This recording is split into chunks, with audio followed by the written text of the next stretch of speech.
stabiilne võlakiri on üks riskantsemaid asju, sellepärast, et ma tean, et ma kaotan reaalraha. Tänast olukorda vaadates, kus valitsuse võlakirjad maksavad sul, ma ei tea, 3-4-5%, 5 enam ei maksa. Me räägime 4-5%, inflatsioon on sul päriselt üle 10%. See, et riik näitab sul täna 3-4-5, see on lihtsalt vale. See on lihtsalt vale, et inflatsiooni number on väär. Kui sa lähed poodi ja vaatad päriselt palju hinnad on tõusnud, kui jumal oleks pidanud looma ideaalse raha, siis ma arvan, et Bitcoin vastab kõikidele ideaalse rahatingimustele. Kuidas hästi lihtsale inimesele Bitcoin töötab? Ja teine küsimus selle otsa, et kas tegelikult inimene võiks või peaks omama Bitcoini? Tere tulemast Kuuela podcasti 49. saatesse. Kuuela podcastis räägime siis kõigest, mis on seotud võitmisega nii eraelus kui ka äris, päevakajalistest trendikatest teemadest, spordist, võitmisest ja mõnikord isegi rahast ja majandusest. Ja täna on meil külas väga eriline ja äge külaline nimega Risto Rossar. Tervitus! Tere! Ja kes Ristot ei tea, siis Risto on tegelikult ettevõtja juba päris pikalt olnud, isegi võiks öelda, et üle 20 aasta, üle 20 aasta, investor ja kindlasti ka väga huvitavate hobidega. Ja miks ma sind täna võib-olla siia kutsusin on see, et kui me tutvusime, siis kuna mina olin siis nii-öelda kindlustusmaailmas seotud, siis sa oled ka väga-väga pikalt olnud kindlustusmaailmaga seotud ja ma tegin natuke researchi ka, et peale selle, et sa oled Insli asutaja, siis kindlustustehnoloogia ettevõtte asutaja, mis on siis täna vist isegi 4 riigis tegutsev, kui mitte rohkem, siis vaatasin, et sa olid kunagi asutanud sellise ettevõtte nagu Easy. Ja tegelikult isegi ka 2009 aasta ettevõtte finalist ka, või parima ettevõtja siis, kuidas iganes seda tiitlit nimetati. Ja tekkiski mõte, et kui sa olid enne nagu kindlustusmaailmas, pangandussektoris, et kus sul see nagu 23 või 22 aastaselt see mõte tekkis, et võiks nagu üldse ettevõtlusesse astuda, minna siis nii-öelda stabiilse kindla töö pealt, et ma tean, et sul on majanduskraad ka, ma ei mäleta, kas oli doktor või oli magister. Bakalaureus. Et siis kuidas see nagu nii-öelda selles suures korporatiivmaailmas, kus kõik nagu toimib, asi kiireneb, on ja 2000 aastate algus, internetipangandus, kõik tekib, et miks sul tekkis mõte, et mina tahan nüüd ettevõtjaks saada või kus see mõte tuli? Ma arvan, et see on ikka nagu mul algusest peale olnud kuidagi nagu veres, kui ma tagantjärgi enda peale mõtlen, siis ega ma nagu, ma olen ikka rohkem selline kannatamatu inimtüüp ja alati ma lähen nagu ideede peale nagu põlema, et kui kellelgi on mingi mõte, siis nagu ma nagu, eriti kui mul endal mingi mõte tuleb, siis ma kohe pean seda ära tegema. Ja noore inimesena, eks see nagu see võib-olla eesmärk raha teenida ei ole ka vähetähtis, eks ole, et kui mina, ütleme siis, ülikoolis olin, siis ikka nagu siis oli see, et kus see esimene iseseisvuse laine, need inimesed, kes natuke enne mind, 5-10 aastat vanemad, olid juba nagu tegelikult nagu hästi lihtsasti nagu õppinud natuke majandust, kõigil ei ole suured ettevõtted, head positsioonid ja et ma nagu mingis mõttes nägin seda, kui kiiresti saadi edukaks, eks ole, aga peale nagu Nõukogude Liidu lagunemist käis see nagu ütleme hästi kiiresti, eks ole, et see nagu plats oli tühi ja kõik räävisid oma nagu natuke nupp-nokis, eks ole, oskasid natuke inglise keelt, eks ole, siis juba läks, eks ole, ja siis ma kuidagi, mina mõtlesin, et ma pean ka ikka midagi ägedat tegema ja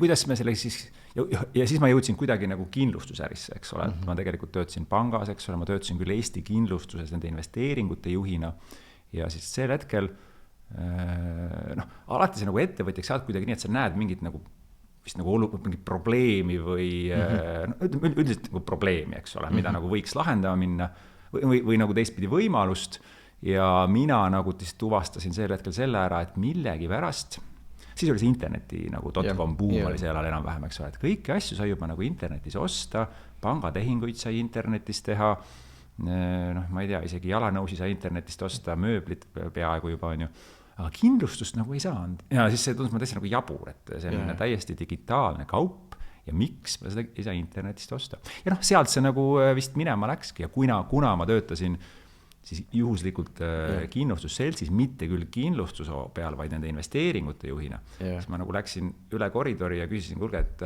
palju seda vahendustasu saab, kui ma kindlustust müün. Siis öeldi mulle, et see on mingi 15%. Mõtlesin, mis asja? 15 või? Et ma just nagu müün selle poliisi maha ja saan 15% sellest endale või? See on mul nagu infinite money making machine on ju, et nagu paned interneti lehe üles ja nii lihtne see päriselt ei olnud, eks ole, aga nagu see võimalus, et kindlustuse internet, digitaalne kaup, keegi maksab sulle selle eest vahendustasu, siis oli mingi et võiks proovida. Ja nii see vist alguse saigi, et ei saa öelda, et see nagu kõik nii lihtne oli, aga jah, niimoodi ma sinna. Kus sul see nimi Easy üldse tekkis? Ta ei olnud esialgu Easy, ta oli ju alguses e-kindlustus. Ta oli e-kindlustus, hästi pikalt oli ta e-kindlustus. Ja see tekkis nagu sellele, ütleme, tekkimisloost lugu ei ole vaja palju selgitada, eks ole. Aga Easy'ks ta läks siis, kui meil tekkis rahvusvaheline ambitsioon ja siis meil oli vaja vähe rahvusvahelisemat, me küll isegi olime Lätis ja Leedus nagu e-Aptrošinašana ja e-Traudimasena, on ju. Aga kuna me ambitsioon oli nagu veel suurem, mis küll ei realiseerunud, jäime ikkagi siia konnatiiki pidama, siis me muutsime selle nime ära ja siis see Easy, nagu, eks ütleme, sõnast lihtne see tuli, eks ole. See on päris huvitav, et kuidas kui kõik olid harjunud ostma justkui kas siis oma enda nii-öelda tuttava käes, kes töötas kindlustuses või pangast või kindlustusseltsist on ju väga populaarne oli, ikkagi, et sul on oma nõustaja, oma personaalne nõustaja, täna on seda nagu vähem on ja ikkagi hinnatakse, aga kui kerge või raske seal oli üldse saada nagu inimesi sinna veebilehele, et kui see interneti kasutus ei olnud veel nii kõrge on ja kui täna on, et see on täitsa tavaline, et inimesed enamus asju teevad läbi telefoni. Et ma ei tea, kuidas sa turundasid seda? Selles mõttes see oli nagu selgelt raske ja kui ma vaatan, eks ole, mis sellel ajal toimus, siis ega neid selliseid ettevõtteid, mitte küll veel aastal 2000, aga ütleme 5 aasta jooksul 2000–2005 vahemikus tehti erinevates riikides päris palju samasuguseid, mitte konkurentidega me omavahel ei konkureerinud, on ju, aga see nüüd ei olnud mingi eriti innovatiivne idee, et selle peale tulid teised inimesed veel erinevates riikides, on ju. Ja üldiselt nad kõik põrusid läbi. Ja põrusidki läbi selle pärast, et seda tehti nagu liiga vara ja inimeste harjumus seda internetist osta ei olnud veel nagu sees. Ja nagu, ma arvan, meie edulugu, miks me läbi ei põlenud või pankrotti ei läinud teekonnal. See nagu selle mootori üleval hoidmine on ikkagi üsna kallis, eks ole, mis need hindu võrdleb ja kõike teeb, eks ole. Oli vist suuresti nagu see, et üks on siis, et nagu eestlased on nagu natukene rohkem internetist ostvad kui näiteks leedukad ja itaallased on ju. Ja teine asi on see, et me läksime ikkagi selle sama me nägime, et see internetimüük ei lähe. Ma nagu uskusin, et see on tulevikku, aga kuidagi tuli elus püsida nii kaua, et see tuleb. Kunagi, kui näed mingit nagu globaalset trendi, siis üsna nagu, ma olen nagu tagantjärgi mõeldes, ma olen üsna hea ära arvamaks, kas see trend on selline või mitte, eks ole. Aga selle ajastuse paika saamine, sa võid rahulikult 10 aastaga mööda panna. On ju. Ja siis ongi see, et kui sa trendile pihta saad, see peab olema nagu siis järjekindlust elus püsida nii kaua, kui lõpuks sündmus saabub, on ju, mida sa ootad. Ja sellega siis nagu, me võtsime selle sama tehnoloogia, mis oli internetimüügiks mõeldud ja kasutasime seda teistes kanalites, eks ole. Kõige võib-olla niisugusem huvitavam case olid tanklaketid, eks ole. Tanklaketid olid sel ajal üks suuremaid liikluskindlustuse müügikanaleid, kes müüd siis ühte konkreetset seltsi ja me suutsime oma tehnoloogiaga viia nagu tanklaketti nagu mitme kindlustusseltsi võrdluse.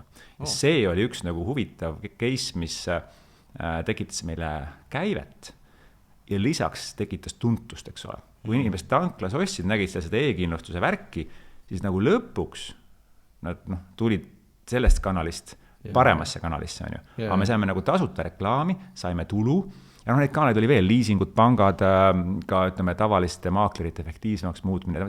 Need 2 kombinatsiooni, me kasutasime tehnoloogiat mujal ja eestlased siiski on nagu üsna internetisõbralikud, aitasid nagu meil sellest ära oodata see õnnelik lõpp, kui eks ole lõpuks internet muutus nagu valdavaks jaotuskanaliks.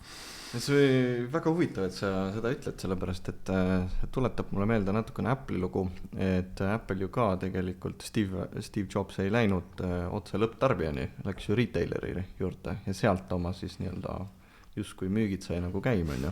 Et väga huvitav paralleel, et lõpptarbijani oli raske jõuda, aga läbi retaileri siis sa nagu tegelikult said seda turgu ja nii-öelda exposure'it inglise keeles või nähtavust, on ju.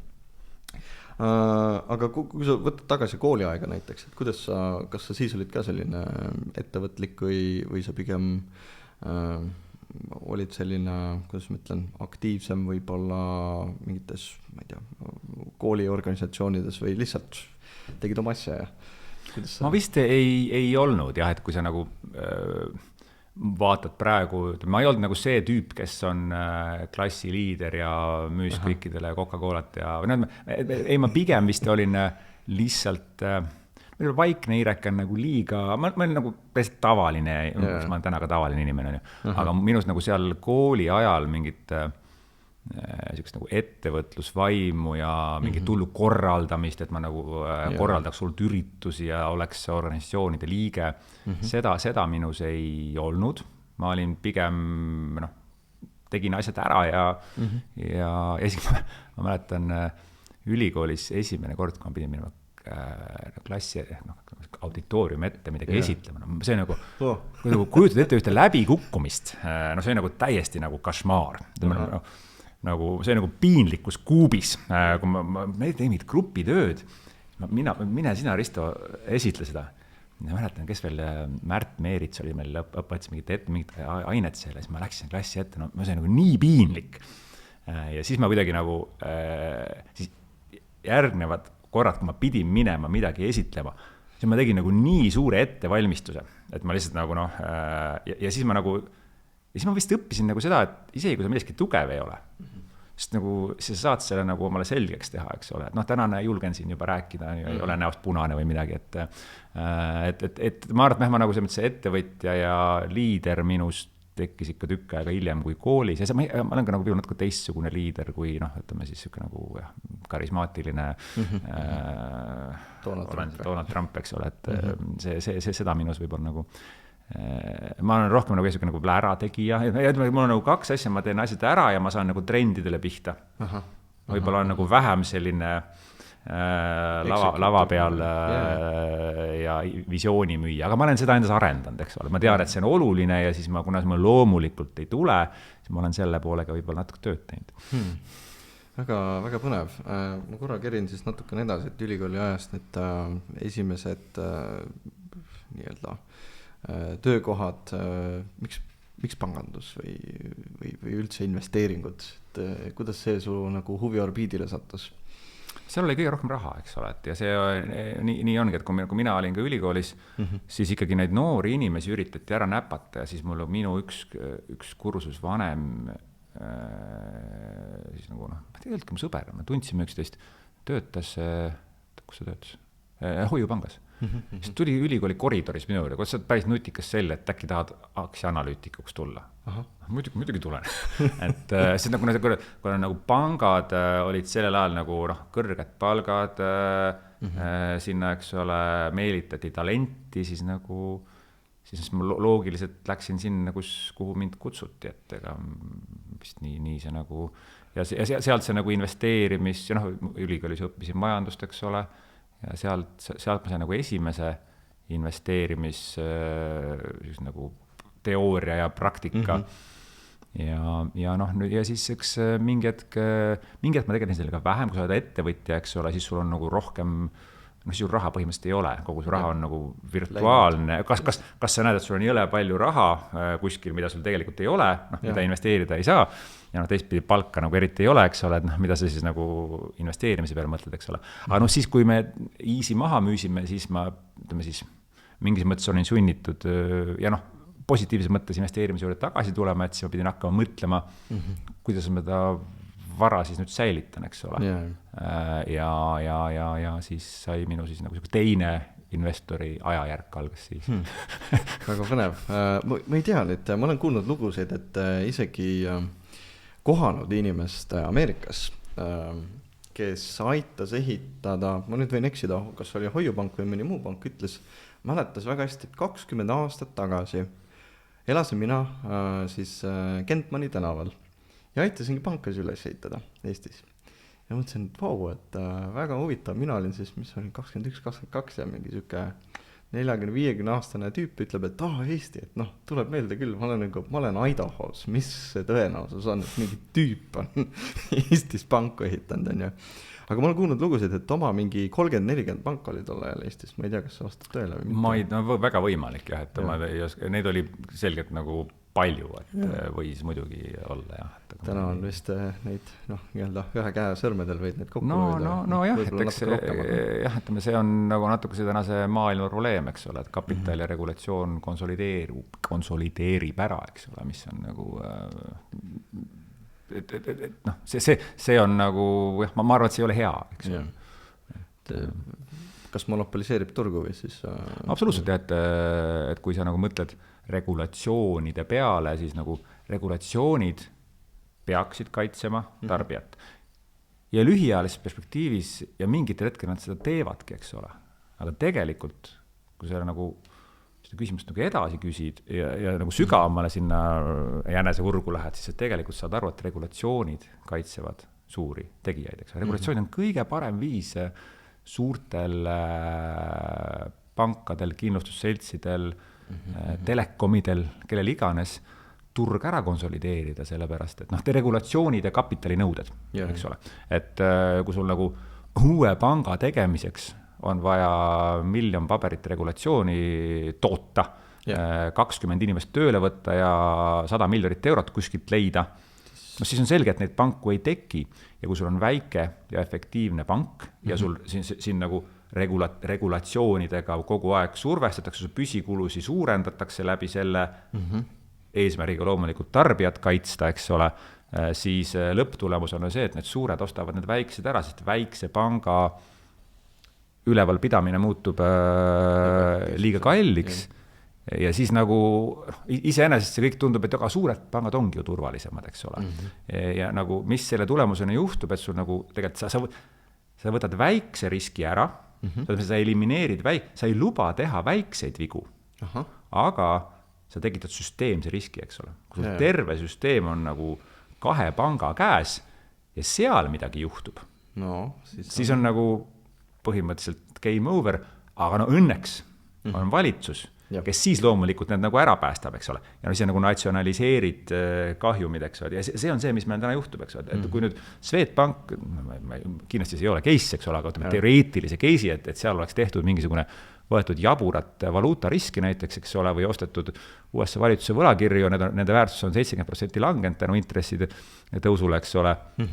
Siis nagu tuleks ju riik appi, riik ei laseks elu sees Swedbanka vastu taevast. See on ebatõenäoline stsenaarium.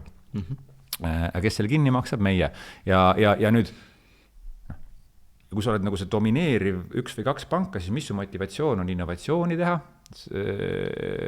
Isegi kui see motivatsioon on, see innoveerimine nii suures struktuuris on lihtsalt keeruline, eks ole. Et ei olegi nagu midagi ette heita. Ja see on nagu see, just nagu üks nagu, see on meie ühiskonnas nagu mitte ainult panganduses, vaid nagu igal pool, eks ole, et flight to safety, eks ole, ja me nagu peidame, see on tegelikult, metsatulekahjud on hea näide, eks ole, et las mets nagu tasapisi põleb, kui sa üritad kõik metsatulekahjud ära hoida, siis lõpuks nagu põleb kõik mets korraga maha. Et tuleb väikseid vigu ühiskonnas lubada ja ettevõtluses ka, eks ole, et las inimesed proovivad, lähed pankrotti, proovivad uuesti, eks ole, kui sa üritad nagu surma iga hinnaga vältida, nii nagu inimesest ja ettevõtetel, siis on nagu jama ja volatiilsus on elu, eks ole. Et kui sa tahad stabiilsust saavutada, siis mis on siis kõige stabiilsem olukord? Mina isiklikult arvan, et see on võib-olla pidev kasv või? Ei, see on surm. Kui pulssi pole, siis et surnud. Siis on stabiilne. Et kõik, mis elab, on vibreeriv, eks ole. Mida vibreerivam ja mida volatiilisem ta on, seda rohkem ta elus on, eks ole. Ja kui sa vaatad ka, mõtleme investeerimise maailmas nagu aktsiaid ja mingeid asju, et mitte ükski asi ei lähe üles nagu sirge joonena, ta on alati nagu volatiilne ja meie nagu oma ühiskonnas üritame seda volatiivsust nagu ära võtta, eks, et me hindame stabiilsust, on see nagu finantssektor, on see nagu tervis, eks ole, konstantne nagu surma vältimine, eks ole, noh, ja lõppkokkuvõttes, kui sa surma väldid, siis tekib nagu paradoks, sa tekitad stabiilsust, et tegelikult oled ju surnud, eks ole. see on nii huvitav paradoksiline mõte, et minu jaoks ka, et me väldime seda volatiivsust oma igapäevaelus, mõtle, et üks päev on sul hea tervis, teine päev nagu ülihalb on, üliraske on toimetada ja opereerida nii. Ja samamoodi, kui see nagu portfell nagu üks päev on rämedas plussis ja teine päev on nagu jõhkras miinuses, vaatad, et -1,000,000 on kontol, et mis nüüd saab, on ju, kuidas ma süüa ostan ja nii edasi. Aga samal ajal siis me ei taha seda justkui päris stabiilsust saada, et me väldime seda surma ja noh, läbi aegade jooksul, väga huvitav paradoksiline mõte. Ja ma tulen korra tagasi, kuigi mul viskas siin üks mõte, et noh, panga revolutsioonid on Revolut, on ju, väga ilus nimi pandud siis revolutsioonilise pangale, mis on täna siis hinnanguliselt, ma ei tea, 45 miljardit rohkem väärt ja võtab jõuliselt UK turgu. Ma olen märganud seda trendi, suured pangad teevad innovatsiooni, neid häkatone, workshop, innovatsiooni nii-öelda kiirendeid ei suudeta sammu pidada. Mis sa arvad, mis see põhjus võiks olla üldse, et miks üks Leedu nii-öelda tehnoloogia, fintech ettevõte, kes arenes pangaks, suudab hoida oma innovatsiooni eespool teistest? Sinu arvamus? See on nagu mitu asja. Üks on loomulikult see nagu suuruse Revolut ja eks ole, seal on need ettevõtteid veel, noh, Pocket, Eestis oli Moniz, kellel oli väga hästi läinud, eks ole. Nad on suutnud sellest barjäärist, sest klaasbarjäärist läbi murda, et tõsta piisavalt raha, et selles nagu suurte meeste mängus tegutseda, samas olles nagu siiski piisavalt väiksed, eks ole. Et ja kui sa ja nagu suured pangad, eks ole, seal on kaks probleemi, et suurus iseenesest, eks ole, ja teine on nagu see, et see mõttemall, nad nagu on mingeid asju teinud, eks ole, 20 aastat, see nagu võib-olla, kui ma kunagi Monizi investeerisin, siis Norris mulle rääkis, eks ole, et kuidas UK-s pangakontot avada, eks ole, et pankadel kõik tegid seda ühte moodi ja kõik arvasid, et nii nagu seadus ette näebki. Ja siis Norris luges seadust ja ütles, et ei ole ju neid piire. Nagu nad siis näiliselt mõtlesid omale piirid välja, kehtestasid need ja kõik arvasid, et nii peabki tegema. Aga tegelikult sai ka teistmoodi. Ja siis nemad tegid teistmoodi ja saidki väga hästi minema. Et kuna see on nagu nii suur pangandus, on nii suur turg, eks ole, et siis nagu, et teistpidi see nagu on investorite usk mingil hetkel, et seda tööstusharu on võimalik nagu disruptida või rünnata. Eks seal nagu juhtusid nagu siis sellised asjad, et oli tugev investorite usk, mille tõttu nad said tõsta piisavalt kapitali, et sellest regulatsioonist ennast nagu läbi murda, on ju. Ja noh siis nagu läbi selle, aga neid tehti, eks ole ju, tegelikult meeletult palju. Neid Revoluti-suguseid oli nagu terve Euroopa täis. Võitjaid on sisuliselt 1-2, eks ole. Enamus kõik on läinud vastu taevast. Ja nüüd, kui sa, eks ole, võrdled seda, mida, ja see Revolut on meie jaoks nagu päris nagu lahe innovatsioon. Ja nüüd sa lähed nagu edasi, lähed sinna võib-olla krüptomaailma, ja siis sa vaatad, et kutid nagu magamistoast progevad sulle valmis asja, mis sisuliselt asendab keskpangad, Swedbanka ja Mastercardi, ja sellele keegi tähelepanu ei pööra, eks ole. Et see Revolut on siiski, ma ütleks nagu huulepulk siis kortsus näo peal, eks ole, et nad ikkagi töötavad selle vana infrastruktuuri peal ja nad on teinud selle õrna teenusleieri sinna peale, nii nagu Easy kindlustusmaakler Eestis, eks ole, et ega nad ju võetigi see kindlustusseltside arhailine süsteem ja tehti nagu üks leier peale ja vahest on see täitsa piisav, et maailma muuta, eks ole. Aga kui sa tahad päriselt kogu tööstusharu ümber pöörata, siis sa pead ikka minema sinna nagu kõhtu sisse ja siin nagu eks see on Amazonist tulnud lugu, kus nagu et sellepärast nad võtsidki kogu tarneahela enda alguses, eks ole, veebipood, müüme asju, eks ole. Aga kui sa tahad nagu päriselt nagu sinnamaani selle ära disruptida, et see asi oleks sul järgmine päev kodus, sa pead kogu selle ahela, eks ole, tükkideks lööma ja kõik ära muutma. Pangandus ja kindlustus on see väga raske. Et sa sinna nagu karu kohta, mis selle kohta öeldakse? Vahet ei ole, mingi kõht on ju. Sügavale sisse saada on väga raske. See kogu innovatsioon toimub seal nagu huulepulga tasemel ja see on ka, sellega teenitakse ka miljardeid on ju, aga kui sa lõpuks suudad selle platvormi ära muuta, siis nagu me räägime triljonitest ja triljonitest, eks ole, mis on võimalik ära disruptida on ju. Ja mul jooksis korraks see nagu ajalugu Cottoni äri, JP Morgani tüübid või mis nad olid on ju, et tähendab, mitte JP Morgan, Lehman Brothers, kes Cottoni ärist või mida nad müüsid seal mutreid ja kus pangandusse välja jõudsid. Mis tegelikult viib ka mind järgmise teemani, et kui sa Easy nüüd maha müüsid, sul oli nüüd natukene kapitali, mida siis investeerida. Paljud valivad avalikud aktsiad võlakirjad, mis on saadaval nii-öelda avalikul turgudel. Miks sa valisid võib-olla rohkem privaatsed investeeringud, startupid, rohkem riski tahtsid võtta ja võib-olla sa tegid muid asju ka, on ju, et ega ma portfelli sisu ei tea, on ju, siis ei olegi praegu tänane teema, aga pigem on see, et kuidas sa nägid, et iduettevõtetesse võiks investeerimine olla üldse sinule sobilik ja teisalt, miks ise hakkasid tegema siis Inslit kui iduettevõtet algselt? No, Insli küsimus on natuke lihtsam, eks ole, et kui sa midagi ära müüd, siis paratamatult, mul ei ole küll lapsed veel nii suured, aga ma arvan, et see on umbes sama tunne, kui lapsed lähevad kodust ära.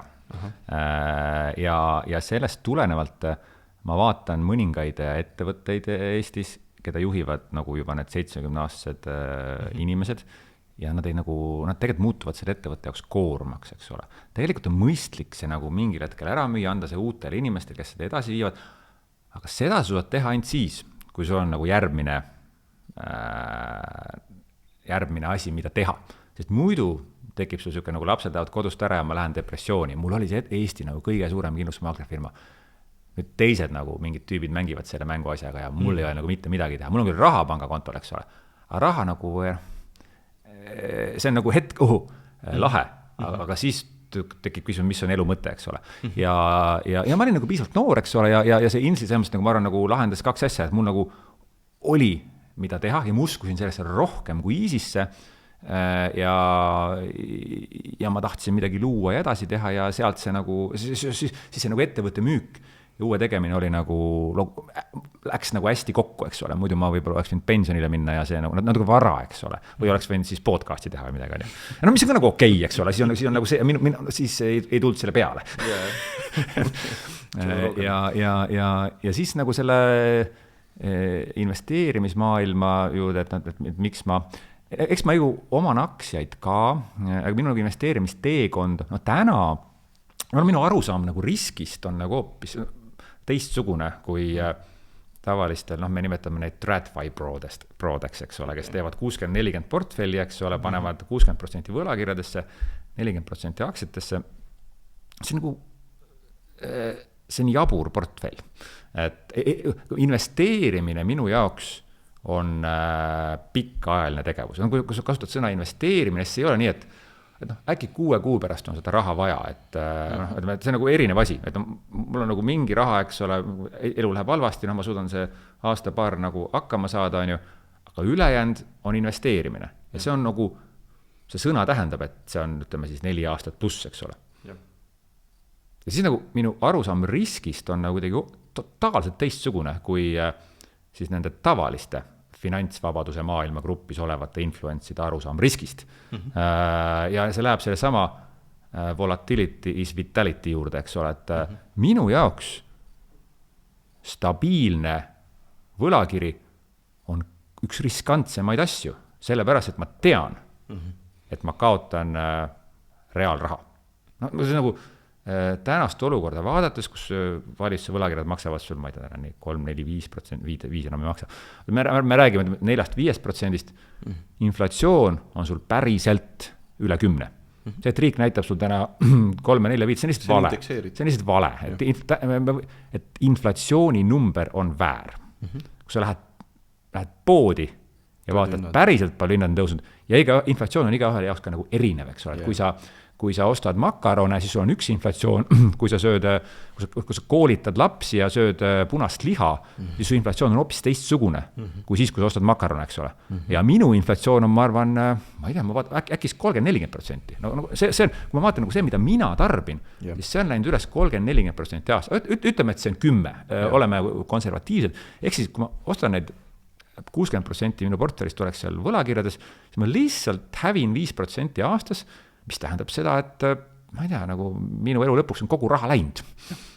Et siis ma nagu mõtlen, et kas see on nagu riskivaba osa portfellis, kus peaks olema 60%. Siis 60% ma hävin kindlasti. Okei, tundub üsna rumal mõte. Ja siis ma nagu, kuna see tundus mulle nii jabur, siis ma lihtsalt mõtlesin, et nii ma ei peaks nagu see tegema. Ja siis me jõuame selle volatiilsuse juurde, et siis minu eesmärk on olnud nagu pigem leida need 2, 3, 4 varaklassi aktsiat või instrumenti, mis on hästi volatiilsed, sellepärast, et volatility is life on ju, ja nad oleks nagu pikas perspektiivis võitjad. Ja kui sul on mingi riskantne asi, mis ei ole nagu perspektiivikas, siis on see vale, eks ole. Mul peab nagu 2, et ta peab olema volatiilne ja mul peab olema hästi tugev veendumus, et see asi võidab.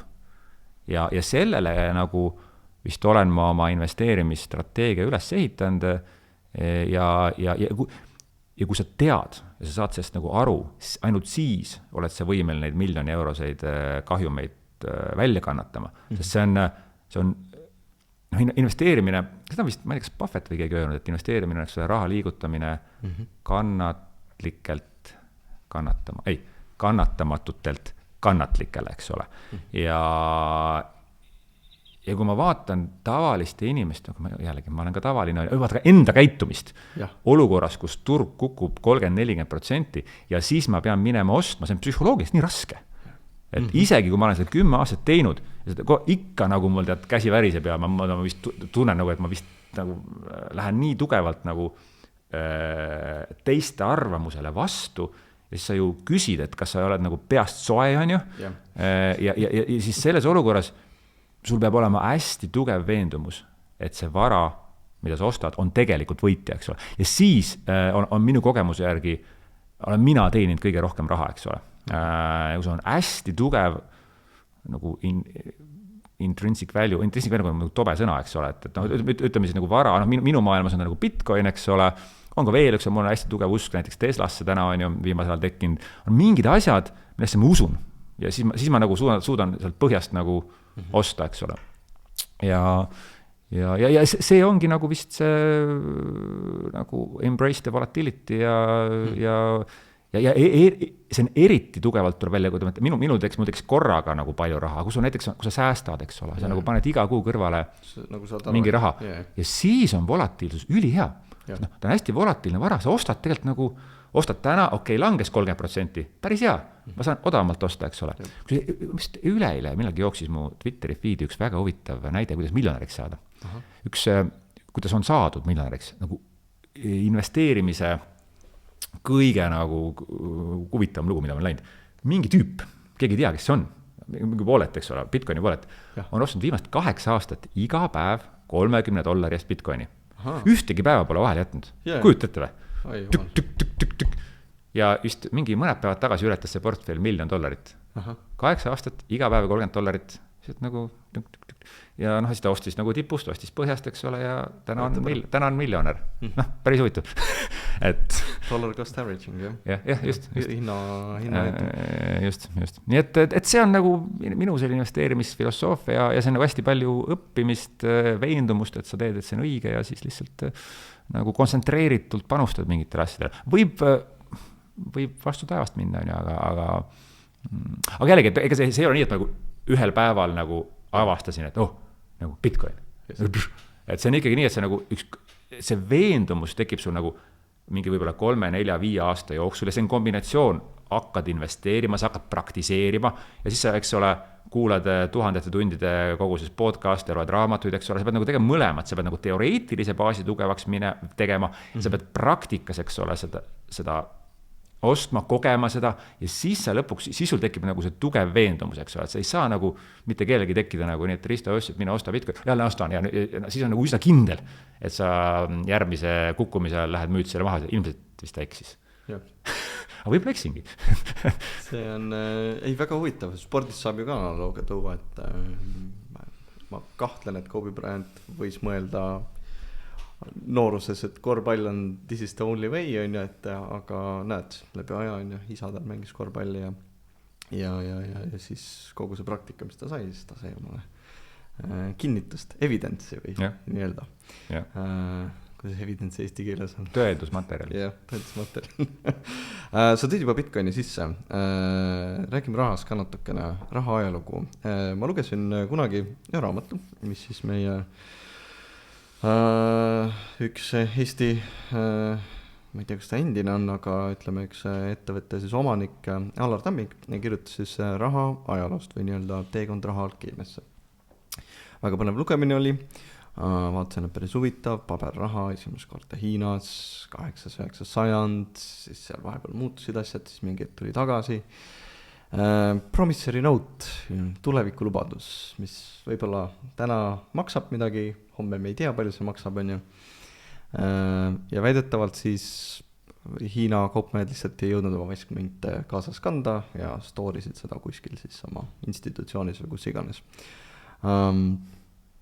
Kindlasti on mingid raha, Ladina-Ameerikas on olnud kohviaad, merekarbid, kõik muud asjad. Raha kui selline mõiste, mis see sinu jaoks üldse tähendab, ma saan aru, et see on paljude jaoks mingisugune, millest ma saan osta asju või teha midagi, aga kuidas sina selles? Eile käisin ühes koolis õpilastele rääkimas ettevõtlustunnis, siis ma küsisin ka, mis raha on, miks raha on oluline. Ja üks küsis, et selleks, et elada. Mis küsimus see on? Aga et kui nüüd tõsisemalt rääkida, siis nagu kogu raha ajalugu on, et see raha nagu otsitakse siis nagu mateeriat või vahendit, mis vastaks nagu kahele tingimusele, eks ole, et raha nagu saaks toimida, see on nagu rohkem, aga suures plaanis on nagu kaks asja, mida raha peab tegema. Üks on see, et peab nagu vahetuskursina toimima, eks ole, mis nagu tuleb liikuma ruumis on ju, et ma saan osta sellest kohvi ja auto ja maja ja me saame nagu kaubelda, et raha on kõikide tehingute teine osapaal majanduses, eks ole. Et seega nagu peab olema hästi nagu likviidne ja nagu liikuma on ju. See on üks asi. Teine asi on see, et ta peab nagu liikuma ajas, eks ole. Et mis siis on nagu raha peab toimima nagu säästmisvahendina, eks ole. Kui sa täna paned $1 madratsi alla, siis loodetavasti see $1 on väärt $1 ka 50 aasta pärast, eks ole. Nüüd kogu maailma raha ajaloo jooksul, mis on siis nagu tuhanded aastad, ei ole sellist asja leiutatud. See on nagu fakt, et mitte ükski raha ei ole nendele kahele tingimusele vastanud. Kõige kauem on ajahammas, see on olemas, ajahambale vastu pidanud kuld, eks ole. Et kuld tegelikult toimib praktikas ainult selle teise asjana, ehk siis nagu ta suudab säästmisinstrumendina olla, et sul tuntud lause on see, et üks unts kulda, eks ole, ostab inimese ülikonna, täna muidugi ülikonnad on odavamad, sest on nagu, aga hea ülikonna, ütleme see on, võite ees nagu sul seljas on. Et ülikonna nagu 100 aastat tagasi või täna, maksis üks unts kulda, rätsjab ülikond, eks ole tehtud, võib-olla sul on ka mõni. Et väga hea, siis sellise, ütleme. Aga proovi see nüüd kuld, et nagu praktikas täna kuld on nagu vahetusvahendina ei toimi, on ju. Et see nagu, mine proovi kullaga nagu midagi osta, eks ole. Kuld ei ole jagatav, kuld ei ole kontrollitav, sa nagu saad selle kullatüki, mis nagu pead lahti sulatama ja vaatama, mis see on, eks ole. Ja eriti kui sa internetis pead asju ostma, kuidas sa selle kullaga siis maksad, eks ole. Et see praktikas kuld kukub läbi nagu esimeses punktis. Ja nagu tegelikult ei olegi ja päriselt ka sellist raha ei ole leiutatud, USA dollar on vahetus, kõik need paberrahad, ka need promissory notes'id, eks ole, on tekkinudki selle pärast, et see vahetusfunktsioon nagu toimiks, eks ole. Ja nüüd, ja noh, nüüd me jõuame siis nagu siin, et see on see nagu raha lühike nagu ajalugu ja probleem, et meil ühiskonna ei ole ideaalset raha. Ja see on nagu, ja alati, kui sul nagu kellelgi, on see kuningas või keskpank või kullahoidja, kui kellelgi on õigus või võimalus raha juurde luua, siis alati see koht murdub, eks ole. See on ajalooliselt kogu aeg murdunud, eks ole. Et kui kuningale antakse nagu, tehakse need paber, noh, tänases maailmas, eks ole, on see keskpank, eks ole. Kuningas, me enam-vähem usaldame. Mõned keskpangad ja mõned kuningad on usaldusväärsemad kui teised, aga lõpuks murdub ka kõige usaldusväärsem kuningas, sest alati leitakse mingi põhjus, on see nagu mingi hull viirus või majanduslangus või mingisugune vaeste inimeste aitamine, kus öelda, et nüüd on meil moraalne õigus ikkagi natuke raha juurde luua ja minna seda probleemi lahendama, eks ole. Et see tavaliselt tekib kuskil nagu 80 aastat elu näitab, et nagu peab nagu usaldus vastu, siis ta nagu murdub, eks ole. Et ja see ongi see nagu raha lugu ja nüüd siis nagu kui see küsimus oli nagu sissejuhatus sinna Bitcoini, siis ma nagu ütleks, et kuna see on minu jaoks nagu väga suur probleem, et ma enne rääkisin sellest, et ma olen olnud üsna hea ajalooliselt nagu trendidele pihta panemisega, siis nagu ma näen nagu seda, et kui Jumal oleks pidanud looma ideaalse raha, siis ma arvan, et Bitcoin vastab kõikidele ideaalse rahatingimustele. Ja ma olen selle peale mõelnud nagu 10 aastat. Et ma küll alguses ei olnud sellest nagu nii kindel, eks ole. Et ja lugedes nagu hunnikuid raamatuid rahaajaloost ja kuulates ka kriitikuid hästi palju, eks ole, et ma nagu, mul üldse nagu see kommeks, et ma nagu kuulan hästi palju kriitikuid ja vaidlen ise endaga nende vastu, et enda süsteemi nagu mõrasi lüüa, eks ole, et ma nagu ei ole endas nagu kindel, siis nagu vaata, proovid kas vaielda kellega või ka mõttes, eks ole, kuulad vastaseid, on ju, ja siis proovid endaga mõttes vaielda, et läbi selle siis nagu olla kindel, et ma ikka olen kindel, eriti, kui sul on oma raha mängus, siis nagu sul ei ole nagu riskid, eks ole, keda sa petad, eks ole. Ja see nagu on minu jaoks nagu üks platvormiline muudatus, võrreldav võib-olla elektri leiutamisega, võrreldav auto leiutamisega, võrreldav interneti leiutamisega, eks ole. Et ja sellepärast ma sellesse nagu usun, et mõlemad probleemid on ära lahendatud, eks nagu vahetus liikumine ruumis ajas. Lihtne küsimus, et mõned on kirjutanud siin raamatuid Bitcoinist ja keegi ei tea, kes see oli vist Satoshi on ja. Satoshi Nakamoto, jah. Just, on ju, et mõni seal Twitteris on pannud, et nii-öelda saiferdad ära või võtad tükkideks nime, et tuleb välja CIA või mingi muud asjad, eks need conspiracy theory'd on nii siia-sinna on ju. Aga see on Twitter on ju, mis seal ikka. Kuidas hästi lihtsale inimesele Bitcoin töötab? Ja teine küsimus selle otsa, et kas tegelikult inimene võiks või peaks omama Bitcoini? Sinu arvamus? Kui Satoshi Nakamoto, või oli see Adam Back, ma ei tea, kes seda alguses kirjutas, et you better have something, it might catch on või midagi sellist, eks ole, et on arvestatav tõenäosus. Et kui nüüd praegu seda 5 minutit jauramist kuulasid, eks ole, siis ma Risto räägib nagu päris nagu, et see makes nagu sense, on ju. Siis ma ütleks, et nagu see nagu üsna nagu siis nagu kõige asümmeetrilisemate väljunditega on nüüd lausa läks keeruliseks. Bitcoinil on 2 varianti. Kas ta läheb nulli või ta maksab 100 miljonit per Bitcoin. Nagu teist varianti nagu suuresti ei ole. Nüüd nullini on üsna lühike maa minna. Nüüd, kui sa mõtled selle tõenäost, et see, mis ma rääkisin, see on näiteks nagu, ma ei tea, 20% on mul õigus, sa nagu teed sellise nagu, mis ei 100, et seal on nagu mingi loogika, et äkki see ongi loogiline, mis ma, ja kuulad mõne podcasti veel, Eevo Teresele, there might be something in there, on ju. Ja siis on see sinu otsus, kas sa otsustad sinna panustada 2%, 50% või 100%. aga et mitte omada kõige parema nagu ma ütleks nagu riski ja tulusuhtega vara, on lihtsalt investeerimisnõustajana nagu mingis mõttes kriminaalne on liiga tugev sõna, eks ole. Ja see mind häirib nagu kõige rohkem nende finantsvabaduse influencerite juures, eks ole, ilma seda asja uurimata võetakse, eks ole, nagu halvustav seisukoht, mingi magic internet money, eks ole, võta see 10 tundi, 100 tundi, tee see selgeks ja kui sa siis jõuad järeldusele, et optimaalne allokatsioon on 0, siis ma ütlen, et siis sa oled lihtsalt rumal. Et me võime vaielda selle üle, kas see on 2%, 5%, 10% ja siin, ma arvan, on täitsa arukas vestelda. Aga jõuda järeldusele, et see kindlasti ei võida, siis ma ütleks, et, nagu, et see on lihtsalt nagu see on umbes nagu sama, kui interneti algusaegades võtta nagu seisukoht. No, et põhimõtteliselt nagu internetis kindlasti asja, see on nagu selle müüakse ju neid illegaalseid narkootikumi seal internetis ja näidatakse muid mitte adekvaatseid asju, et see kindlalt ei tööta. Või auto tuleb, eks ole, kindlalt ei tööta, nagu teid ei ole ja obused on ikkagi usaldusväärsemad, et see auto on ikka läheb katki ja et kindlalt ei, kindel. Et see on jäärapäine lollus, eks ole.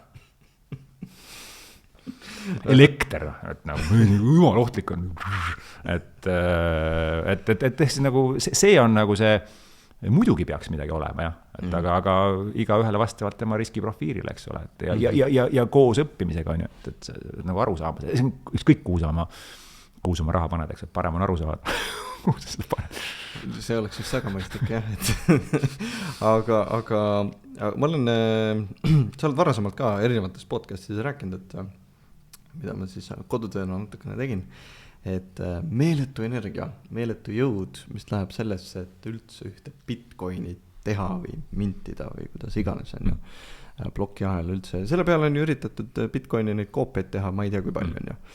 Ja neid nii-öelda, taha võib-olla seda sõna öelda, aga shitcoine on nagu ka väga palju on ju tehtud. Ja ma just nägin hiljuti, paar päeva tagasi Twitteris ühte videot, kus üks 13-aastane tüüp ja ma mäletan, tegi mingi shitcoini tegi mingi coini, pumpis või nii-öelda ajas hinna üles, mingi tüüp ostis seda 30 000 eest, vend rõõmustab seal kõik asjad ja pärast investorid tõmbavad talle veel kotti pähe, pumpivad selle paari miljonile. Et kuidas kui sa vaatad nüüd keskkonda üldse ja kogu seda majandussüsteemi või kuidas inimesed toimivad, et meeletu energia, mis läheb selle Bitcoini nii-öelda saamiseks või kaevandamiseks, et ja need datacentrid, mida täna ehitatakse, on ju ka AI jõhker energia kogu ja ma ei ole kindel, kas tuuleenergia seda kõike suudab nagu hoida käimas, selles mõttes, et võib-olla kunagi suudab, aga tänase tehnoloogia juures mitte. Ma panin siia mitu teemat kokku, jätkusuutlik energia, Bitcoini kaevandamine ja nii edasi, mis kas on üldse pointi panna sinna seda energiat ja aega ja ressurssi, et ühte seda Bitcoini kätte saada, et siis ma saaks sellega tehinguid teha selle ploki ahelal. Jah, ütleme, alustame sellele küsimusele vastamist nagu võib-olla sellest, et see nagu eristab Bitcoini nendest teistest coinidest, eks ole. Bitcoin on proof of work, mis eesti keeles on nagu proof of work, sa pead tegema tööd, eks ole, et enamus shitcoinid on proof of stake, mis on nagu üsna sarnane nagu tavalisel maailmal. Et nüüd, mis Bitcoini puhul üks on palju innovatsioone. Üks innovatsioon on see, et lõpptulemusena maailmas tagab turvalisuse. Mitte diplomaatia, mitte rahakogus, vaid füüsiline jõud. Digitaalset turvalisust enne põhimõtteliselt, enne tagati digitaalset turvalisust ainult läbi tarkvarakoodi enda. Et nagu keegi auditeeris tarkvarakoodi, pani mingi tulemüüri turvalisuse. Bitcoini puhul toimus nagu üks huvitav mindshift, eks ole, et turvalisus tagatakse läbi füüsilise jõu. Ja ja viidi nagu kokku digitaalne maailm füüsilise maailmaga. Et selleks, et nagu Bitcoini rünnata, pead sa sisuliselt nagu ostma kokku meeletus koguses neid masinaid, eks ole. Sa pead tekitama arvutusvõimsuse, mis nagu ületab Google'i, Amazoni ja Microsofti ilmselt nagu 10-kordsed, ma ei tea, võib-olla natuke liialdan, aga ilmselt mitte väga palju. Siis pead ühe korraga need kõik üle võtma, eks ole, ja siis pead meeletu elektrivõimsust omama, et Bitcoini rünnata. Ja nüüd, kuna raha puhul, seda raha ajaloost me nagu ei puudutanud isegi, et mis tegelikult tagab selle, et raha väärtus ajas säiliks. Ainult üks asi. Mitte keegi ei tohi olla võimeline seda juurde looma. Natuke sest rääkisime, eks ole. Nüüd, kuidas sa tagad selle, et seda raha tegelikult, Bitcoin on 21 miljonit tükki ja neid tuleb nagu ainult nagu teatud valemiga, on ju. Ja nüüd see rahapoliitika, tavalise maailma mõttes nagu rahapoliitika, programmeeritud rahapoliitika tagatakse füüsilise jõuga. Ja see füüsiline jõud on elektri ja nende masinate kombinatsioon. Ja see ei ole kuidagi see, et ma võin omada, eks ole, kõik Bitcoinid maailmas. Ja mul ei on nagu 0 poliitilist õigust Bitcoini juurde luua, eks ole. Ja no siis sa võid nagu küsida, et mis on selle asja olulisus, et me lahendame ära peaaegu kõige suurema probleemi maailmas, loome ideaalse raha. Et noh, kas see elektrikogus, mina ei tea, et ja see elektrikogus, see ei ole nagu see, et see elektrikogus suureneb, et see nagu, Bitcoin on tarbinud sama palju elektrit täna ja 3 aasta, natuke suureneb, eks ole. Ja sa paned sinna juurde veel sellise mõõtkava, et see energia, mida Bitcoini kaevandamises kasutatakse, see on täiesti nagu, see peab olema 0 hinnaga. Meie maamuna peal ei ole mitte mingit elektripuudust. Meil on täielik energia üleküllus. Meil on ainult energiat puudu teatud ajal, teatud kohas. Tallinna kesklinnas talvel on elekter kallis. Mitte keegi ei kaeva Tallinna kesklinnast talvel Bitcoini sellega, et sellist nagu majanduslikult on see enesetapp, eks ole. Seda kaevandatakse ainult sellise energia, mis põhimõtteliselt voolab maha. Kuskil on mingi tuumajaam, eks ole, või tuulepark on hea näide, eks ole. Päikesepark on isegi parem, eks ole, et sul nagu tavaliselt, kui päikesepargid tööle lähevad, see elektri hind kogub nulli. Et siis pole kellelgi seda vaja. Aga nüüd, aga on hetki, kus seda on vaja. Ja tegelikult Bitcoin aitab roheenergiale meeletult kaasa, sellepärast, et kui sa oled see roheenergia pargi omanik, sa suudad sellel hetkel, kui elektri hind on 0, nagu kaevandada Bitcoini, eks ole. Ja sest nagu kui sul on nagu nafta või gaas, et siis sa paned nagu masina tööle, elekter tuleb, paned kinni, eks ole, sellega sa Bitcoini ei kaevanda, tuumajaamad, eks ole, nad nagu töötavad, keegi paneb tuumajaama, et hind kuks paneme tuumajaama kinni, tuumajaam paneb edasi, eks ole. Kui kellegi elektrit toodab seda edasi, see kinni panemine ei ole nagu reaalne, eks ole. See ei ole mõistlik. Just, ja nüüd, ja siis on see demagoogia, et ei ole palju keegi nagu sellest ei räägi, et nagu tuumajaam töötab võib-olla 90% nagu tühja, eks ole, et no Soome tuuma ongi poole hästi. Et ja nüüd siis, ja seega see on täiesti demagoogiline väide. Nüüd mis Bitcoin võtabki nagu selle excess energy, üleliigse energia, kasutab seda selleks, et luua nagu maailma kõige parem ja turvalisem rahasüsteem, asendada pangad, keskpangad ja krediitkaardid ja luua meile nagu alternatiiv, kui mingil juhul see meie dollar või euro nagu kokku kukub, eks ole, mis on nagu jällegi üsna kindel. Me ei tea, kas juhtub aasta pärast või 10 aasta pärast, seda ma ei tea, aga ma võin nagu panna kõik oma panused selle peale, et me läheme inflatsiooni ja see rahasüsteem läheb vastu taevast. Sest 5000 aastat kõikide rahadega juhtub euro-dollariga samamoodi. Nüüd meil on sellele probleemile lahendus ja siis kuskil on mingi tuumajaamad töötavad tühja ja me nagu räägime, et see on üle suur. Ei, see on väga hea, see aitab kaasa selle, see aitab Bitcoin on kõige parem roheenergia katalüsaator, ma arvan, mis me oleme leiutanud.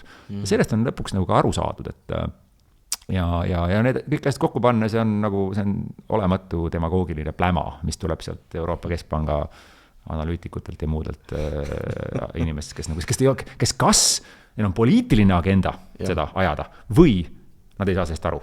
Mõlemad on samasugused kuriteod minu jaoks. Ma panustaks mõlema peale, aga selles mõttes arvestades, et bürokraatia sünnitab bürokraatiat, siis paraku nii on, aga tekkis siin vahepeal isegi mõte, et ma märksin uudist, et Google ostab tuumajaamasi kokku ma pole näinud. jaa, et kes tahab võib uurida, et guugeldage, et Google ostab tuumajaama. Aga kui rääkida Bitcoinist üldse, kui sellisest, ühest küljest on raha, ta on kauplemisvahend, teine pool sellest on see kauplemine, investeerimispool, see sportlik nii-öelda huvi, mis inimestel on, et mis see hind teeb, siin vist oli nädal-kaks tagasi umbes seal vahemikus 98 000 USA $. Ta üritab 100 000 murda siin juba mitme nädala aega või niimoodi. Täna ma vaatasin hommikul enne podcastit oli vist 89, 88, midagi sellist oli, see oli nüüd eurodes. See oli euros ikka, jah. Et ta ei suutnud seda läbi murda, küll aga, mida ma märkasin, ma võtan korra igaks üks ette, siis ma ei taha siin nagu mööda panna, oli see, et USAs on mitmed osariigid proovinud seda kasutusele võtta, vist oli esimesena Ohio, Colorado, kes proovisid seda nii-öelda siis utiliseerida oma, ma ei tea, arvete maksmissüsteemi, küll aga Louisiana osariik oli nüüd üks esimesi, kes siis aitas nii-öelda avalike teenustes sellest maksta. Ühest küljest on see nagu storing vahend või nagu raha, säästmisvahend, teisest küljest kaubeldakse selle hinna ja proovitakse nagu siis seda investeerimismängu mängida. Kumba poole sina kaldad olema? Kas sina oled see nii-öelda seda tüüpi mees, kes kaupleb selle hinnaga, proovib sealt võimalikult palju kasumit välja võtta, kas shortides või ostes seda on ju, või siis sa oled pigem see, et see on minu jaoks storing vahend, see on nii-öelda safety? Ma ei kauple jah, et ma ei kauple mitmel põhjusel. Esiteks mul ei ole selleks aega. Kauplemine on väga konkurentsitihe tööstusharu, eks ole, et seal võidavad vähesed. Ja kuna mul on siiski nagu päevatöö ka, eks ole, et ma isi olen nagu mõelnud, et kui ma nagu selle insiga ära müüks ja tekib palju vaba aega, võib-olla prooviks, eks ole, sest sul tekib nagu sa 10 aastat jälgi, sul on mingi kõhutunne nagu tehniline analüüs pluss kõhutunne, ma arvan, et ma saaks sellega võib-olla nagu hakkama, aga senimaani ma ei ole ühtegi kauplemistehingut teinud. Minu kauplemine piirdub nagu ainult sellega, et kuna Bitcoinil on 4-aastased üsna selged tsüklid, eks ole, et mingis mõttes lühiajaliselt on Bitcoini hinna prognoosimine väga keeruline, aga 4-aastases perspektiivis on Bitcoini hinna prognoosimine üsna lihtne. Kas nüüd lihtne on, aga kus suure tõenäosusega sa saad aru, millal Bitcoin on täiesti nagu põhjas, eks ole, millal turu meelestatus on selline, et it's gonna die. Et ja siis ma tõesti isegi viimase tsükli ajal võtsin nagu laenu, ostsin juurde, on ju. Kuna Bitcoin saab kasutada ka nagu tagatisena, eks ole. Ja siis, kui see tsükkel läheb natuke sinna ülekuumenemisstaadiumisse, kus sa nagu näed, et nagu juba taksojuhid ka ostavad seda, sa saad aru, et nagu hakkab äkki pisut peale keerama, siis ma nagu vähendan, ma ei müü kunagi ära, me räägime juba 20-30%, ma nagu suurendan ja vähendan, eks ole, sest ega sellele suurele tsüklile see ka ei saa nagu nii täpselt pihta, aga saad nagu tead nagu haavlitega, saad enam-vähem, eks ole, saad, see on mingi snaiper, aga see on nagu ja siis on, et sa ei saa kunagi pihta, eks ole, põhjale sa kunagi ei saa pihta tipule, sa hakkad tasapisi, eks ole, lähed nagu nende lainetega niimoodi natuke müüd, natuke ostad. Aga muidu ma pigem olen niisugune nagu hodl on see Bitcoini termin, eks ole, et nagu ostan ja hoian ja õpin. Aga see nagu, see volatiilsus on, see on nagu, samas on nagu väga hea, et see volatiilsus on, sest see nagu, kui sa vaatadki nagu midagi juhtub, näiteks laupäev õhtul, eks ole, mingi rakett kuskil lendab ainult, siis Bitcoin on, mis nagu kohe tunnetab seda ära, eks ta nagu, ta kaupleb 24 tundi ööpäevas, seal on nagu meeletud rahad taga, et see nagu tegelikult see nagu turumentaliteet, aktsiaturg avaneb sul esmaspäeva nagu kell 4 Eesti aja järgi, eks ole, siis juba selleks ajaks on juba nagu raketid on maha võetud ja töö läbi, eks ole, põhimõtteliselt, eks ole, et selles mõttes on Bitcoin nagu kõige nagu selgem ja kiirem signaal, et maailmas on midagi nagu minemas ühele või teisele poole, eks ole. Päris huvitav. Mul tekkis vahepeal korra mõte, et lihtsalt siuke mis on kõige huvitavam ost, mis sa oled üldse Bitcoini eest teinud viimasel ajal? Ma ei ole Bitcoini eest ostnud peaaegu mitte midagi. Sest mina nagu ei kasuta Bitcoini maksevahendina. Ja see ei ole nagu selles mõttes, siis võib jälle keegi öelda, et see ei tööta maksevahendina, et mis raha see on, et loll oled. Ja see oli, et see on, keegi just ütles ka kuskil foorumil, no näita mulle esimest korda kohvis ja põhimõtteliselt sa saad Bitcoiniga osta, aga nagu meie maailma jaos ei ole meil nagu maksevahendina probleemi, et see krediitkaart töötab nagu, minu kui tarbija jaoks töötab krediitkaart või debetkaart väga hästi.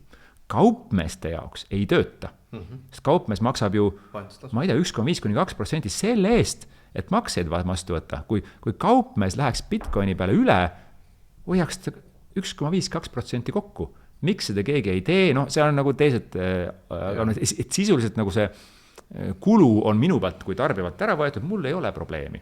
Ja nüüd miks ma peaksin, kui ma nüüd otsustan, et ma tahan osta midagi ja mul on eurot kontol, loomulikult ma raiskan eurod ära, sellepärast et see on ju nagu eurot ma ei taha hoida.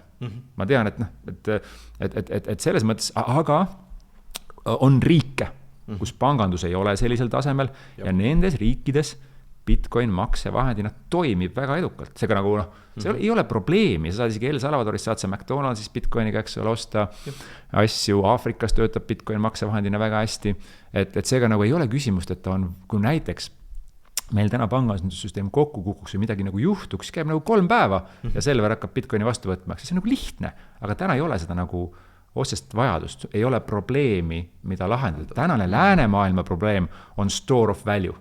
Et meil on meeletus koguses rikkust ja inimesed mõtlevad, kuidas ma suudan seda säilitada, eks ole. See on meie probleem. Meie probleem ei ole, kuidas kohvi eest maksta. Võib-olla varsti on see ka meie probleem.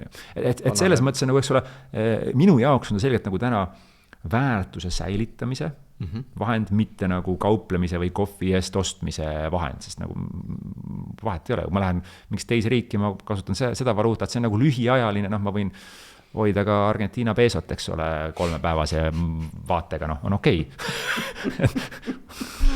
Ei, väga hea näide Ladina-Ameerikas, kus kõik on hüperinflatsioon on üle käinud, on ju. Ei, väga põnev. Ma lugesin hommikul uudist, et isegi UK kavatseb siis Bitcoini kasutada reservina, kuna Trump juhib siis seda krüpto Trump sai võitis valimised.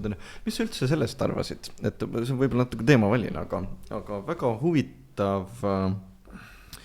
ajalooliselt võib-olla polegi vist sellist presidenti vahelist debatti olnud, et tavaliselt on see üsna nagu, ma jälgisin see aasta päris pingsalt, et kes kuidas ja nii edasi, lõpuks siis Trump sai omale, siis JFK sai ka omale paate, pluss Elon võib-olla RFK, vabandust.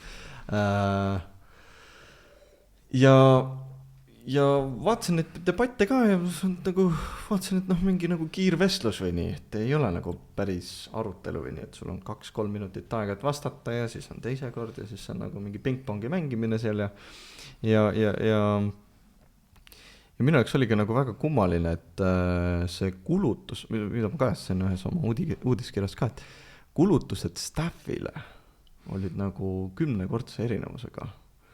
Ja see raha, mis Kamala pani, mitte et ma emba-kumba poolt olen, sest et ei ela Ameerikas, pole nagu minu asi võelda, et kumb see siis nagu minu jaoks parem on, aga jõhker kulude erinevus ja viiski mind selle mõttekäiguni, et kas sa näed, et kui nüüd Trump astub ametisse, siis number 1 Bitcoini väärtus läheb üle 200,000 või mitte rohkem. Ja number 2, kas, vaatame siis makropilti, Euroopa majandus võiks pigem alla minna, mitte üles.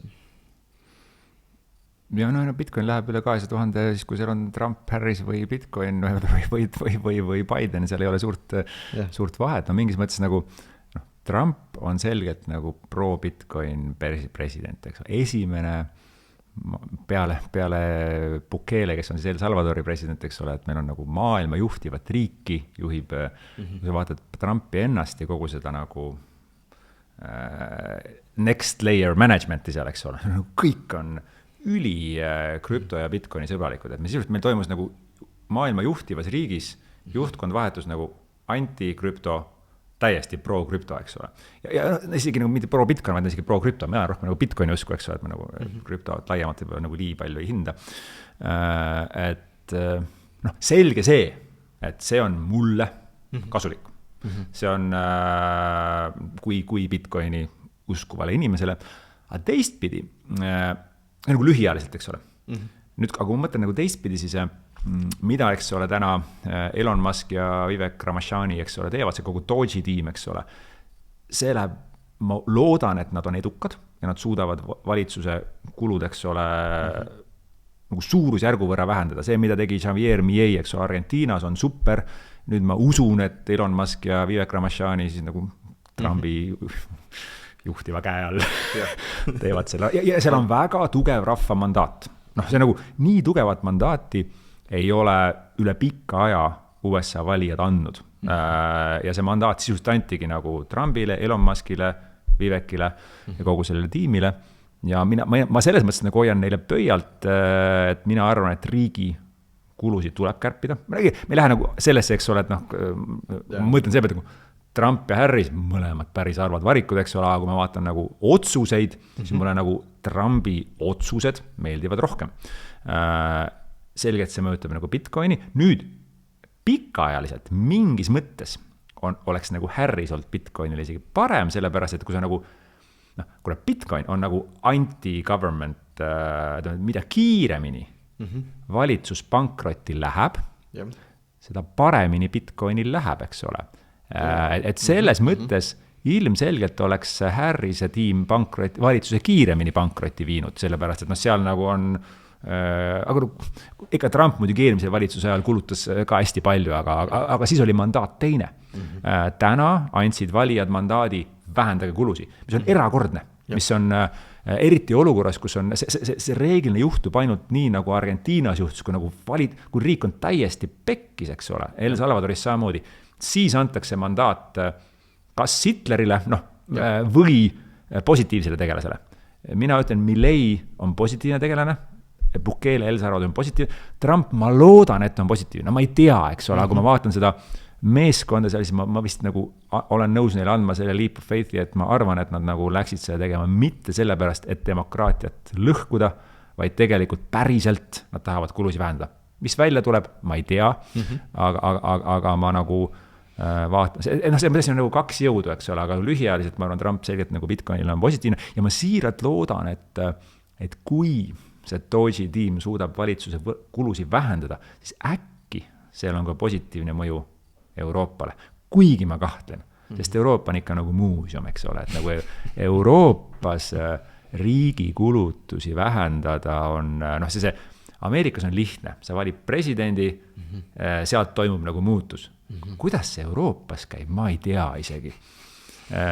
Iga riigis peab midagi juhtuma ja siis on lõpuks mingi Euroopa komisjon, kust töötavad üldse mingid inimesed, keda keegi ei vali, eks ole.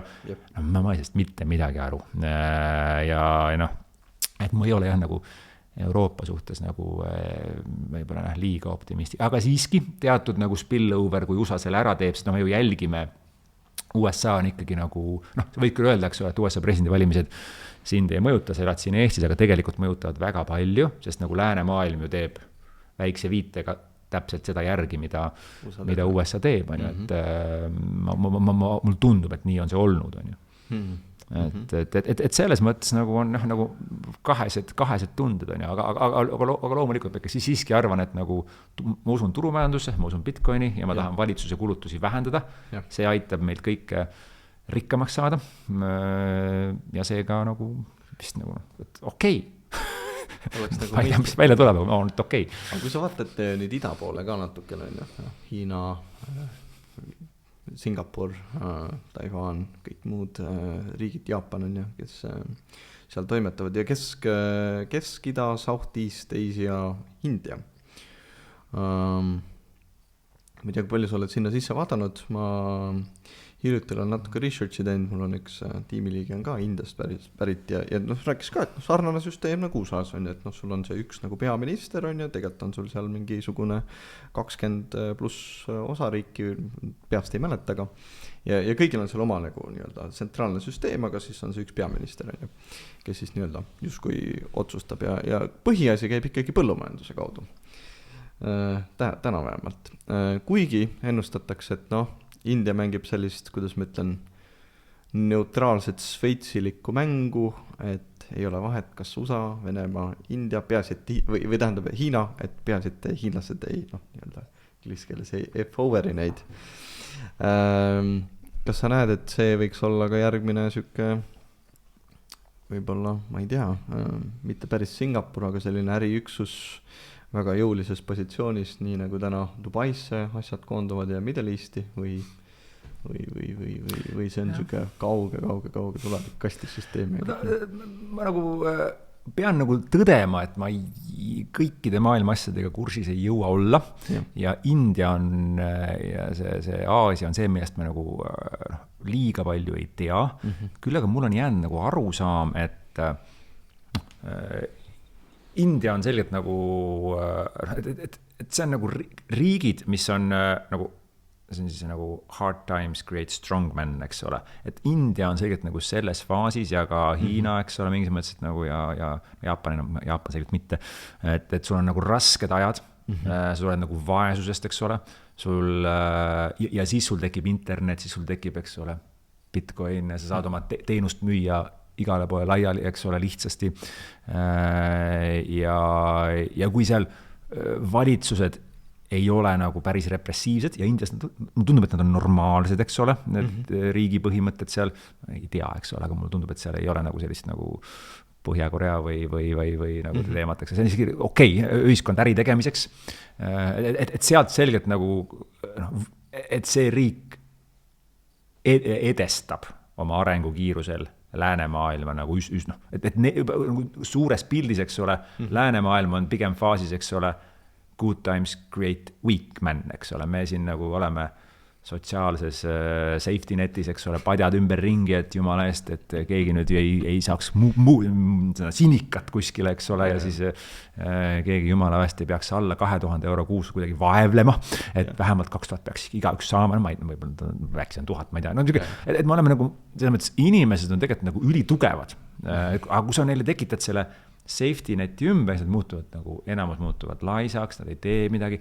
ja siis kui keegi midagi teeb, läheb regulatsiooniga vastuolu, siis loomulikult karistame selle tüübi ära, on ju. Mul tundub, et Indias ja seal nagu seda teemat ei ole, et seal nagu ikka nagu tee ja see, nende jaoks see maailm nagu muutus suureks, eks ole, et ma pigem olen nagu geopoliitiliselt ütleks, et nagu jah, see on selgelt, kuhu võiks panustada, aga ma ei oska sinna panustada, see minu jaoks nagu teine kultuuriruum ja mis ma India võib-olla tõin näiteks ka kahemõtteline oli see, et mitte et ainult, et kuidas ta majanduses käitub, noh, krüpto ja kõik muud asjad ka, aga seal on ju üks suurimaid kindlustusturge, üldse, India rahvaarv on nii suur, ja minule teadaolevalt, ma võin nüüd eksida, käib asi ikka postikontorite kaudu, nii nagu kunagi ka läänemaailmas käis.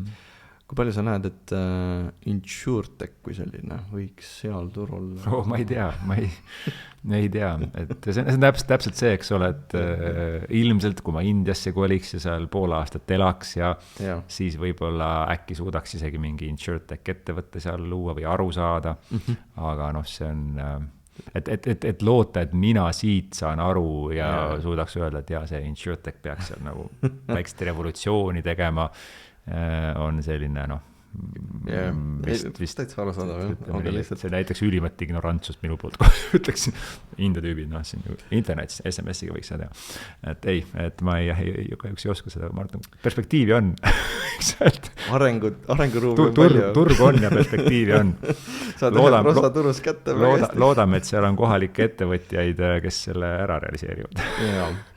Mul on alati või meil on alati selline lemmik küsimus ka, et sõna võitmine, et kuidas sina resoneerud sellega või mis see üldse tähendab? See tähendab nii palju erinevaid asju erinevate inimeste jaoks, et kuidas sa kirjeldaksid sõna võit või võitmine? Võit on nagu huvitav sõna, et seal nagu, kui keegi võidab, siis peaks nagu ikkagi nagu kaotama, et selles mõttes sõna võit minu maailmas on kuidagi nagu, ta eksisteerib võib-olla, ma ei tea, kui ma sporti teen ja siis ma nagu mängin squashi üsna palju, eks ole, et noh, kui ma siis seal võidan, siis ma nagu üks võidab, teine kaotab, noh, seal see nagu võib-olla on, aga muidu see minu jaoks on nagu see võit on ikkagi pigem vist nagu siuke asjade ärategemine on ju, et noh, kas sa nagu teed õhtul köögi korda või siis ehitad ühe ettevõtte valmis või podcast läheb siin hästi, eks ole, ei lähe sõnad sassi, eks ole. Et noh, vist need on nagu sellised võidud, aga nad selles mõttes ei ole võidud, et seal ei ole ju kaotajat, eks ole, aga ma vist nagu mõtleks, et võit on lihtsalt nagu see, et sa nagu teed midagi nagu ära ja isegi selle spordi näites noh, isegi kui sa kaotad, siis no tegelikult vahest on nagu täitsa okei, eks ole, et oli nagu äge lahing, jäin napilt alla, on ju, aga tund aega madistasime ja noh, okei, sina täna võitsid, et ma ei saaks nagu öelda, et ma nagu kaotasin, eks ole, et juba see võit on nagu eesti keeles nagu laetud sõna, et ma siis pigem ütleks, et tuleb nagu asjad ära teha ja ära tegemisest nagu seda võitu nagu tunda, eks ole. Kas, kui meil on siin saateaeg, kus hakkab vaikselt lõppema ka, et mis sa ütleksid, et võib-olla üks keerulisemaid olukordi on üldse sinul olnud, kus sa tundsid, et nüüd on kõik, ma enam ei viitsi, ma ei taha, tahtsin alla anda, liigun eluga edasi või noh, mis iganes see siis oli, et kas ta oli siis ettevõtluses või kuskil mujal, sest noh, ettevõtlus on üldiselt väga challenging anyways või noh, väljakutsuv. Et, ja mis sul aitas selles nagu välja tulla? Jah, nagu võib-olla selle võiduga on selle allaandmisega nagu sama asi, et nagu ei ütleks, et ma nagu alla annaksin. See nagu, et ma nagu vist nagu kalibreerin lihtsalt ootused ümber. Et sest noh, kui sa investeerid, kui sa oled ettevõtlik, eks ole, nagu kaotused on osa teekonnast, eks ole. Ja kui sa nagu väldid nagu suuri prahmakaid ja see on üks nagu mõte, mida ma üritan alati nagu teha, eks ole, et proovin nagu mitte suuri vigu teha ja siis see kõik nagu taandubki nagu sellele, et sa saad mingit tagasilöögi, eks ole, ja ainuke asi, mis sa pead nagu tegema, on sa kalibreerid oma ootusi, eks ole, ja kui sa need ootused suudad ümber kalibreerida, siis see nagu ei ole nagu, siis ei ole ju nii, et nagu sul nagu, ütleme, üks teekond jooksid vastu seina, annad alla ja lõpetad tegutsemise. No sellist nagu maailma, niisugust filosoofiat minu maailmapildis ei eksisteeri, eks ole. Et sa ju alati nagu jooksed sinna vastu seina, okei, siit tuli tupik ette, ma siit edasi ei saa, said mingi tagasilöögi, kaotasid raha, kaotasid inimesi, sõpru, mida iganes, eks ole, siis sa lähed teises suunas, eks ole, kas natuke vaesemana või üks sõber vähem või ma lähen nagu edasi. Okei, see nagu on, sa ei saa ju nagu alla anda selles mõttes, et lõplik alla andmine, siis peaks nagu vist enesetapu tegema või, nüüd on nagu läbi, nüüd andsin alla, eks ole, et kõik muu on ju lihtsalt teekonna muutmine, eks ole, et ja see vist nagu aitab mind ka hästi palju nendest kriisidest üle, et ma ei tea, kuskilt ma kuulsin, mis mind jälle palju aitas, on see, et kui mingi jama juhtub, siis mõtle läbi, mis on kõige hullem, mis nüüd juhtuda saab, eks ole. No ja siis sa mõtled, kui sa sellega suudad elada, mis on kõige hullem, mis saab selles olukorras juhtuda, et see ei olegi nagu maailma lõpp, eks ole. Siis sa lähed proovid veits paremini ikka selle olukorra ära lahendada. Ja sul on lihtsam seda lahendada, sa tead, et sa suudad selle lõpliku kaotusega leppida, et ettevõtte pankrot, nagu asjad on halvasti, ettevõte vist nüüd läheb pankrotti. Mõtle läbi, mis siis nagu juhtub, et ma pean nüüd siis tööle minema ja okei, mul ei olegi seda startupi stressi enam, eks ole, ma saan kuskilt iga kuus on palka normaalne ja okei, võib-olla ma kaotsin selle mõned miljonid virtuaalset raha, mis mul seal oli, aga ma olen 3 aasta kogemuse võrra ikka, ma saan kindlasti palju parema palga, kui ma siis sain, kui ma seda startupi alustasin, eks ole. Nagu okei, et ei ole siuke, et läks nööri kaela panema, et saab küll niimoodi edasi minna. Ja siis lähed pääsed selle startupi ära ja ütled, ei läinudki nii. Vist nii on nagu see, kuidas ma üritan nende allaandmist ja toime tulla. Sa ütlesid kunagi mulle, et sa oled väga-väga hea kiiretes kasvu ja väga kriisirohketes või väga suures stressiolukorras, et kuidas sa suudad opereerida selles nagu meeletuspinges või kas see on see, mida sa otsid või see on lihtsalt alateadlikult treenitud kuidagi? Ma ei tea jah, ma vist isegi nagu ajalugu vaatan, siis ma mingis mõttes otsin seda jah, et nii nagu ekstreemsemat sporti tehes, ma surfan hästi palju, eks ole, et kui ka nagu ma tunnen, et kui ettevõte jõuab kuskile faasi välja, nagu ma vist, ma muutun nagu tuimaks, eks ole, et ja siis ma hakkan, eks ole, natuke tülitama inimesi rumalate küsimustega ja siis ma nagu, ja siis kui tuleb kriis, siis ma nagu, igal inimesel, eks ole, kriisis valmisoleku tase nagu tõuseb kordades, eks ole, ja see võib olla ka positiivne kriis, selles mõttes, et see võib olla negatiivne kriis, selles mõttes, et kui on majandus kukub kokku, siis sa lähed nagu lahendama probleemi, aga see võib olla ka positiivne kriis, et tuleb mingi hea võimalus, et mingi uus investor või uus klient, mingi uus ärivõimalus, siis see nagu tõmbab ka, eks ole, pulsi üles ja ma vist otsin nagu kogu aeg seda, et see pulss oleks nagu üleval ja ma saaks nagu, sest ma võib-olla olen mingis mõttes nagu halb kontsentreerija olukorras, kui on nagu siuke nagu rahulik olukord, eks ole, siis mul nagu mõte, peaks veel midagi tegema, et kui mul on nagu flow state, eks ole, on see nagu surfates või ettevõtet ehitades, kas kriisis või positiivses kriisis, siis ma nagu lihtsalt nagu hoian ennast raja peal, on ju, et lihtsamini. Ja siis ma nagu vist teadlikult, kui ma võib-olla siis nagu võib-olla ka otsin seda olukorda, ma ise tunnetan, et kui ettevõte jõuab nagu stabiilsemasse faasi, ma hakkan nagu otsima vist nagu seda nagu küll siis positiivset kriisi, negatiivset kriisi ma ei otsi. Need tulevad ootamatult. Ma küsin veel viimase küsimuse. Elamakindlustus. Kriisirohke või nagu väga, kuidas ma siis ütlen, mina näen inimest, kes otsib väga palju väljakutseid endale ja kohe nagu inglise keeles thrive'ib nendes või, jah, nagu sõidab nagu nii-öelda surfab nendes väga hästi. Kindlustus, väga safe. Me pakume turvalisust, kui midagi peaks juhtuma.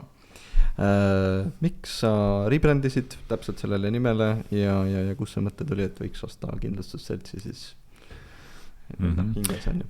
Jah, kuna ma olen kindlustusäris nagu pikalt olnud, eks ole, siis see taandub nagu sinna, et ma olen kogu aeg mõelnud, et ma teen seda vahendusäri või tarkvaraäri, siis sa näed, et miks ma nagu mõtles, kui kritiseerid kindlustusselts ja sa näed, et ta saaks nagu paremini teha ja see nagu, see minu jaoks on nagu suletud maailm, eks ole, et seal on mingid nagu suured korporatsioonid ja kuna see nagu tahtmine mul oli, on kogu pikka aega olnud, et võiks nagu kindlustuse nagu, ütleme siis nagu at core, nagu südamest nagu ära muuta, teha hästi efektiivseks, eks ole, mul need tükid on olemas ja mõtted, eks ole.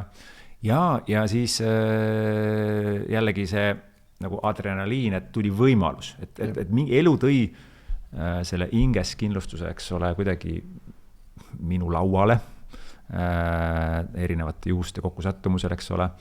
Ja siis, kuna ma lähen põlema, vaata nagu, kui mingi võimalus tuleb, ma olen nagu kindlustusseltsist mõelnud pikka aega, eks ole,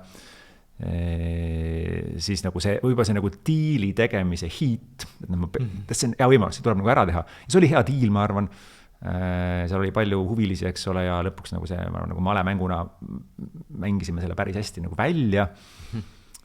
Aga samas, eks ole, ma ei ole ka teades, et ma ei ole oma loomu poolest kindlustusseltsi juht, eks ole, et ma ei ole selle elamaga selles mõttes nagu ju nii tihedalt seotud, et ma ei ole ei juhatuses ega nõukogus, eks ole, et ma olin rohkem, mängisin rolli rohkem selle tehingu juhtumisel ja ma olen nagu aktiivne, isegi suur investor ei ole, päris suurt tükki omav, eks ole, aga ma annan ka endale aru, et minu profiiliga inimene võiks öelda, et nagu ei peaks võib-olla reguleeritud ettevõtet juhtima, sest minu nagu see nagu võib-olla revolutsiooni tase minu veres on liiga suur, et olla siis nagu finantsinspektsiooni jaoks. No ma suudan seda teha, aga ma arvan, et see ei ole nagu, ütleme, et ma pean ennast liiga palju tagasi hoidma ja sellepärast on seal nagu tore juhtkond ja seda nime isegi ei ole mina välja mõelnud, ma arvan, et see on väga lahe nimi. See kõik tehti juhtkonna pealt ära, kes teeb minu meelest nagu suurepärast tööd ja ma usun, et sellest tuleb üks ütlemata lahe kindlustusselts, mis on Eesti omanike käes ja mis on tehnoloogiliselt, see väljakutse muuta kindlustusselts, kui me selle ostsime, see oli faksiaparaat nagu kõige digitaalsemaks kindlustusseltsiks maailmas on lahe väljakutse. Ja sellepärast vist kõik need asjad nagu kokku ütles, et ma pean selle tehingu veel ära tegema. Väga hea lõpetas sellele podcastile. Aitäh, Risto, et sa tulid, et sa jagasid oma lugusid Bitcoinist, ettevõtlustest, kõigest muust ja elama.ee vist on ju. Jaa, muidugi, minge ja ostke kindlustust ja elage kaasa esimesele, mitte esimesele, ühele vähesele Eesti omanduses olevale kindlustusseltsile. Ja saadet on võimalik kuulata, vaadata Spotify's, YouTube'is, kõik need sotsiaalmeediakanalid on ka seal allpool kommentaarides olemas, kui mingi küsimus on, pange kommentaaridesse ka, et kas Bitcoini tasub osta täna või mitte ja küsimus, millele võib-olla vastata. Aga aitäh!